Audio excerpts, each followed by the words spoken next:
Vande Mataram, my dear student. I will start functions. Functions is a name defined by the users perform a specific task called function. There are two types of functions. पहला है आपका pure functions, दूसरा है impure function. Pure function does not return a value to caller called pure function. For example, according to definition, first line is called the function header, definition cal num. It is the example of the pure function.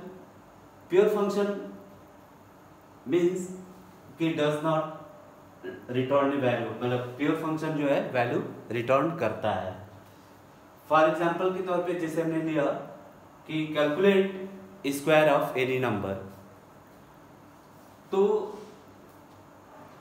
Definition DEF starting for definition, calc is a function name, num is a parameter. It is also called the function header. Function header contains the reservoir definition, function name and list of parameters. There is only one parameter. It is called the formal parameter. The formal parameter contain a value to variable E is equal to num into num. It is the square of num and store the value in variable a and return a. ठीक है. Main program x is equal to int input enter value of x, y is equal to calc x and print y. There are two parts of the function. पहला part आपका होता है ये main function and दूसरा part होता है आपका सब फंक्शन. इस पार्ट को हम बोलते हैं सब फंक्शन और इस पार्ट को यहां से लेके इस पॉइंट तक हमने बोलते हैं इसको मेन फंक्शन. तो after compilation of the program, execute the program here main program x int input enter value, y is equal to cal and print y. ठीक है. We can put the value x with the help of input. Input provides data to variable during execution, and this line is called the function call. Function call contain the actual parameter. या actual parameter exist in function call. Actual parameter हमारा हमेशा always function call में exist होता है, मतलब function call में ही रहता है. When the function call the value of actual parameter transfer to formal parameter. जब भी फंक्शन कॉल होता है तो एक्चुअल पैरामीटर की जो वैल्यू होती है वो फॉर्मल पैरामीटर में ट्रांसफर हो जाती है. तो यहाँ पे जो फॉर्मल पैरामीटर में ट्रांसफर हुआ, फॉर्मल पैरामीटर के बाद ये कैलकुलेट हुआ, कैलकुलेट के बाद ये वेरिएबल में स्टोर हो गया और प्रिंट वाई किया. ठीक है. अब procedure of pure function. Pure function का प्रोसीजर कैसे होता है कि first when execute the main program, function call, then jump to the function header.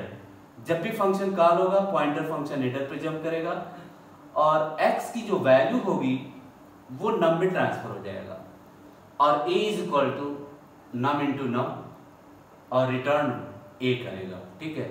तो अकॉर्डिंग टू डिफिनेशन कि function does return a value to caller, तो function जो value यहाँ पे नम इंटू नम की वैल्यू हुई वो रिटर्न किसको करेगा? कॉलर, मतलब जहां से उसने वैल्यू लिया था, और वो वैल्यू स्टोर किस में हो गई? y में. तो प्रिंट यहाँ पे y हो गया. ठीक है. तो आपका हो गया ये प्योर फंक्शन. दूसरा है आपका impure function. Impure function means होता है कि function does not return a value, means कि फंक्शन जो है वो वैल्यू रिटर्न नहीं करता है। वैल्यू रिटर्न नहीं करता है मतलब कि function does not return value to the caller. तो यहां पे है impure function, impure function, it is the example of the impure function.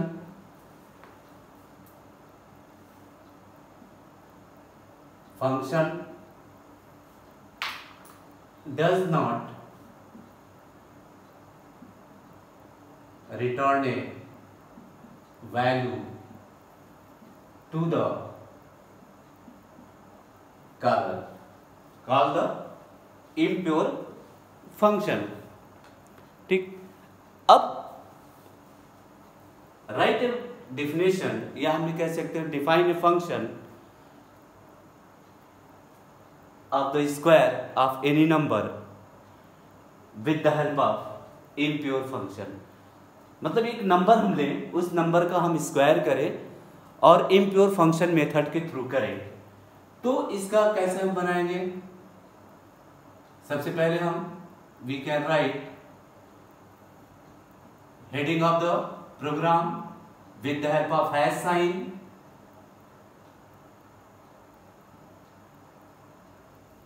square of any number। definition SQR bracket में हमने दे दिया and it is the function header। यहां पे हमने वैल्यू दिया a is equal to 0, a is equal to n into n, और यहां पे हमने लगा दिया प्रिंट a। अब मेन प्रोग्राम लिखते हैं, write the main program. Main program x is equal to 10, function call SQR, यहां पे हमने वैल्यू रख दिया x, this is the main program. ठीक है, अब यहां पे ये जो है, यहां से लेके ये साइड को हम बोलते हैं मेन प्रोग्राम, और यहां से इस साइड को हम बोलते हैं सब प्रोग्राम या मेथड, सब प्रोग्राम या method. First line of the method is called the function header. Function header contain the formal parameter. Formal parameter में जो वैल्यू है वो इस n इंटू एन, मतलब n का square, store in variable a and print a, does not return a value, यहां पे value return नहीं कर रही है, so we call the example of the impure function. तो ये हो गया आपका impure function. Pure function and impure function को हम एलियास नेम से भी जानते हैं। Pure function is a fruitful function, pure function को हम फ्रूटफुल फंक्शन भी कहते हैं। Another name impure function, alias name of the impure function, it is called the non fruitful function. तो हम इसको बोलते हैं non fruitful function, fruitful function. ठीक है, तो ये इस तरह से है। एक एग्जांपल हम आप लोगों को देते हैं। Define a function generate the Fibonacci series. Define a function generate the Fibonacci series with the help of function।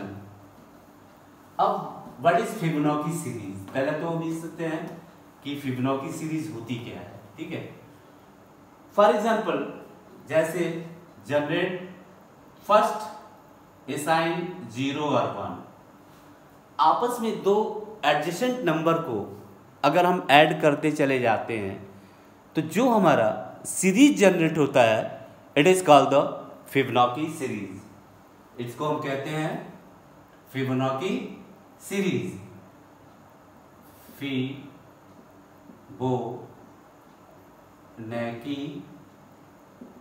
Series. For example जैसे दो लिस्ट वैल्यू 0 और 1, तो 0 और 1 को ऐड करेंगे तो क्या मिलेगा 1। अब एडजेसेंट नंबर ये और ये हुआ, इसको ऐड करेंगे तो क्या मिलेगा 2। अब एडजेसेंट नंबर ये और ये हुआ, इसको मिलेगा तो 3, इसको ऐड करेंगे तो 5, इसको ऐड करेंगे तो 8, इसको ऐड करेंगे तो 13। It is the nth term, मतलब n terms, enter the value of n then automatically generate the series of the Fibonacci। तो it is implement through function के थ्रू हम फिबोनाची सीरीज को हम कैसे इंप्लीमेंट कर रहे हैं। तो फॉर एग्जांपल जैसे यहाँ पे है, हम इसको रिमार्क स्टेटमेंट भी दे सकते हैं कि जनरेट फिबोनाची सीरीज। ठीक है, अब यहां पे हमने definition, it is the reserve word for definition. Function name हमने डाल दिया फिबो, यहां पे हमने वैल्यू ले लिया दिस, या यहां पे हमने वैल्यू ले लिया सपोज करिए एंड टर्म्स तक। ठीक है, तो it is the syntax of function header. कि फंक्शन हेडर का क्या सिंटेक्स है, reserve word, definition, fibo is a function name, n is a parameter and colon is a separator। ठीक है, it is called the colon। अब यहाँ पे define initial value a, b is equal to 0, 1 means कि हम इसको Python में इस तरह से लिख भी सकते हैं a is equal to 0 and b is equal to 1। तो पाइथन की लैंग्वेज में हम इसको इस तरह से लिखते हैं कि 0 assign to a and 1 assign to b। अब यहाँ पे लूपिंग कंडीशन, एक वेरिएबल लेते हैं c is equal to 0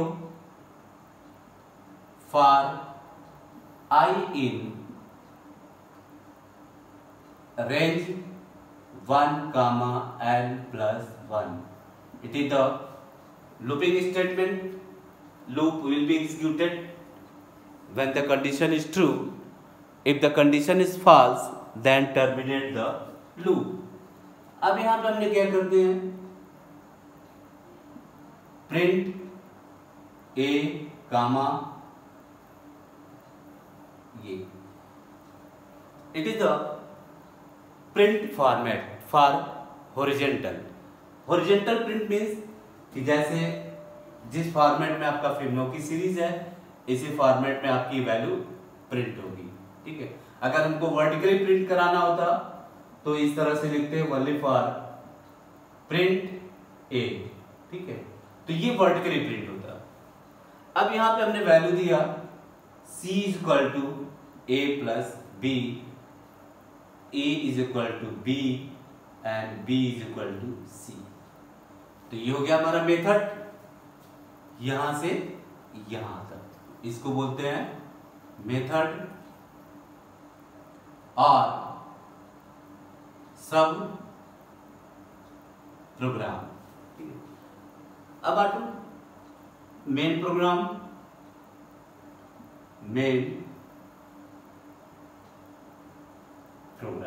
ठीक, मेन प्रोग्राम में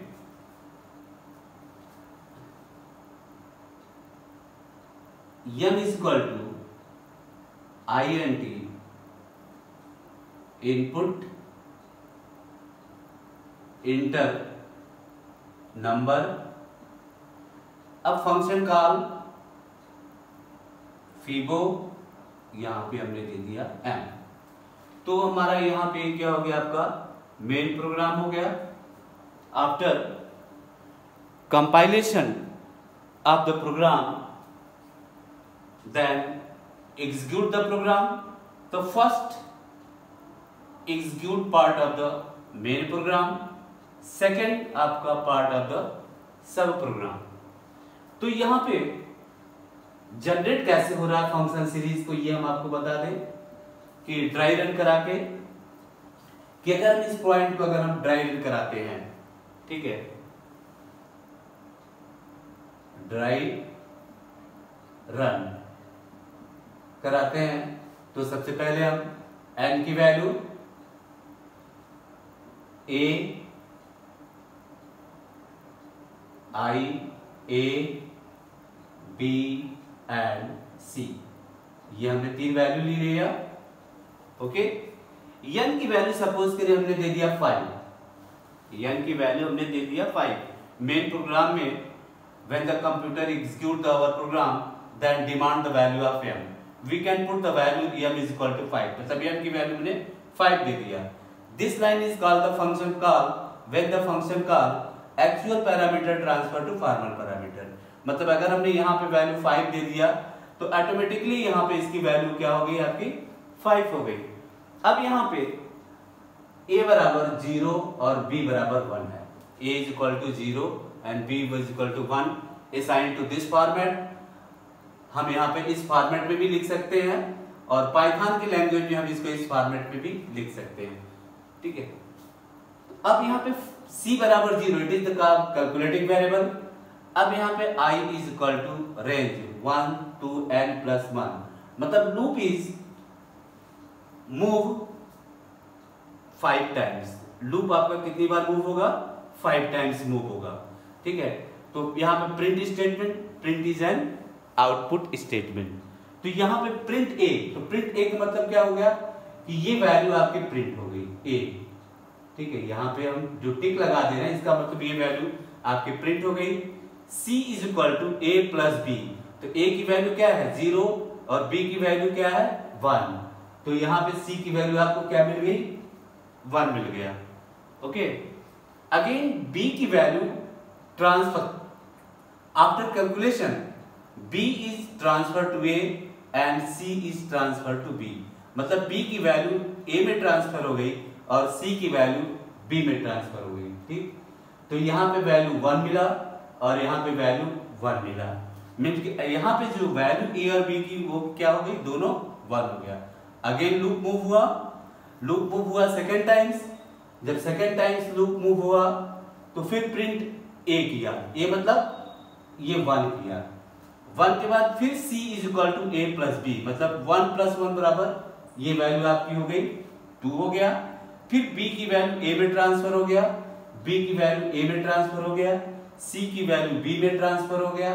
अगेन लूप मूव हुआ अप में, फिर प्रिंट a किया, मतलब a प्रिंट किया गया, ठीक है।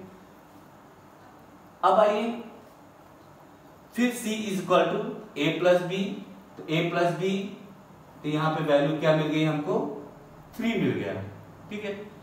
फिर b की वैल्यू a में ट्रांसफर हो गई, तो यहाँ पे 2 हो गया, यहाँ पे 3 हो गया। फिर ऊपर गया प्रिंट a किया, 2 किया। फिर c is equal to a plus B is equal to मिल गया आपको 5। फिर b की वैल्यू a में ट्रांसफर होगी, तो ये हो जाएगा 3 और ये हो जाएगा 5, फिर ये हो जाएगा आपका 8। तो प्रोसेस विल बी कंटिन्यू या generate the Fibonacci series with the help of definition के अकॉर्डिंग।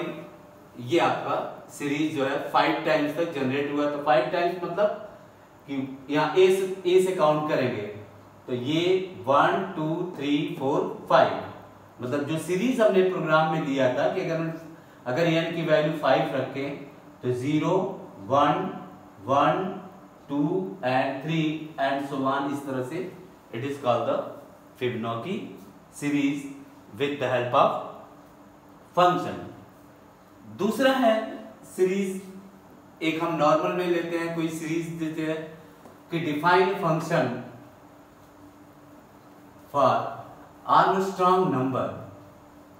आर्मस्ट्रांग नंबर मीन्स कि कोई नंबर है, ठीक है, उस नंबर को सेपरेट करते हैं, सेपरेट के बाद फिर इसका क्यूब करते हैं, तो जो नंबर हमको मिलता है it is called the Armstrong number. For example जैसे कि n की वैल्यू हमने ले लिया 153, तो 1 का क्यूब प्लस 5 का क्यूब प्लस 3 का क्यूब, ठीक है, 1 का क्यूब 1, 5 का क्यूब 125 और प्लस 3 का क्यूब कितना हो जाएगा 27। तो इसका आंसर विल बी गेट कितना हमको मिलेगा 153, मतलब same number will be get, it is called the Armstrong number. तो write a program for Armstrong number and check whether the number is Armstrong या not.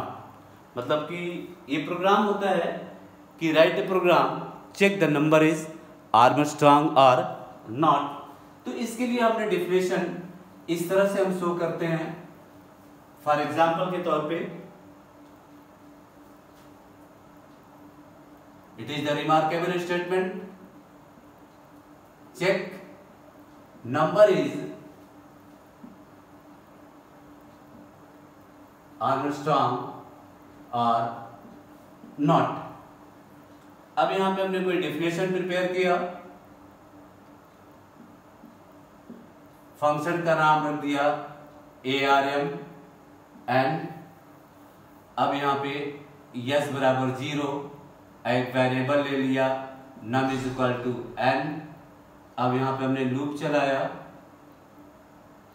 while n not is equal to 0, r is equal to n mod 10, yes is equal to yes plus r into r और n is equal to n divided by 10। अब यहाँ पे है, check करिए, if n is equal to num is equal to yes, print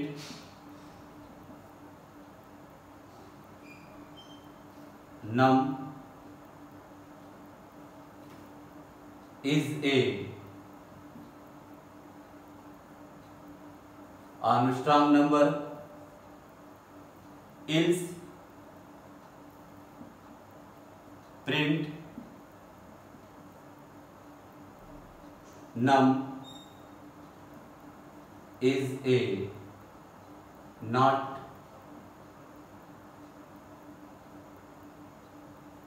Armstrong number, ठीक है।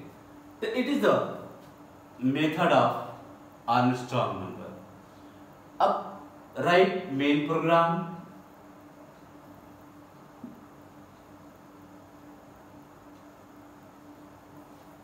जैसे कि हमने यहां पे कोई वैल्यू दिया x is equal to int input enter value, okay. अब यहां पे हमने वैल्यू पास करने के बाद the function call ARM is equal to x, ठीक है। तो ये आपका फंक्शन कॉल हुआ, तो ये आपका मेन प्रोग्राम हुआ। x की वैल्यू सपोज करिए हमने यहां पे पुट कर दिया 153, तो n की वैल्यू क्या हो गई 153। अब यस की वैल्यू आपकी 0 है, तो 153 not is equal to 0 s, it is the first time reminder आपको क्या मिला, यहाँ पे फर्स्ट टाइम रिमाइंडर आपको 3 मिला, 3 into 3 into 3 27, तो यहाँ पे s की वैल्यू क्या मिल गया आपको 27। n is equal to n divided by 10 means कि यहाँ पे वैल्यू दूसरी बार मिली, इक्वेशन की वैल्यू 15, फिर प्रोसेस हुआ 15 not is equal to 0, yes, again reminder will become 5, then 5 into 5 into 5, तो 27 प्लस 125 इज इक्वल टू हो गया 152 हो गया। फिर इसी जगह से फिर लूप मूव कर जाएगा, यहाँ पे मिला 1 not is equal to 0, yes. फिर यहाँ पे रिमाइंडर मिला हमको 1, फिर 1 इंटू 1 इंटू 1, फिर 152 प्लस 1 इज इक्वल टू 153। तो हमने क्या देखा कि जहां पर जो s की वैल्यू मिली हमको 153 मिली। After completion of the loop, जब when we get n is equal to 0, the 0 not is equal to 0, false, loop will be terminated. Loop will be terminated and pointer reach to this point num, n की value को हमने num में store कर दिया, तो num हमारी दो जगह दो पार्ट में है, एक n में एक num में। तो यहाँ पे num is equal to yes कि num की वैल्यू कितनी है 153 और yes की वैल्यू कितनी है 153। Both are the equal, then number is Armstrong. If both are not equal, then number is not Armstrong. Okay, sufficient for today's.